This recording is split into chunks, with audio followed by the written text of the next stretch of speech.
A disciplined woman demands discipline from her spouse.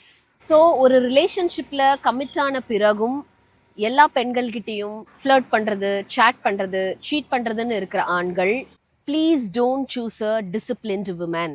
நீங்களும் உங்களை மாதிரியே குவாலிட்டியோட இருக்கிற ஒரு பொண்ணை சூஸ் பண்ணுறது தான் நியாயம் இல்லையா?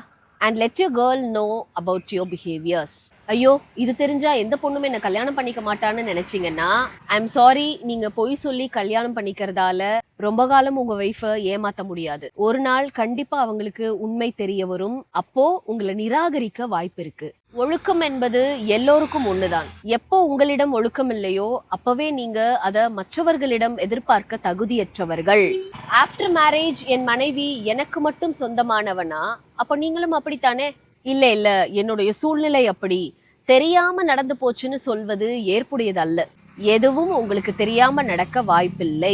உங்க ஸ்பௌஸ்க்கு தெரியாம பாத்துக்கலாம்ன்ற எண்ணத்துல உங்களுக்கு தெரிஞ்சே நடக்கிறது தான் எல்லா விஷயங்களும். உங்களுக்கு கிடைச்ச ஆஃபர்ஸ் மாதிரி உங்க வைஃப்க்கும் நிறைய ஆஃபர்ஸ் வந்திருக்கும். நீங்க எப்படி மற்ற பெண்களுக்கு ஹாய், ஹலோ, பியூட்டிஃபுல், செக்ஸின்னு மெசேஜ் பண்றீங்களோ அதே மாதிரி உங்க மனைவிக்கும் வேறு ஆண்கள் மெசேஜ் பண்ணுவாங்க. பட் அதுக்கு அவங்க எப்படி ரெஸ்பாண்ட் பண்றாங்கன்னு ஒரு விஷயம் இருக்குல்ல, அது நம்ம கண்ட்ரோல்ல தான் இருக்கு.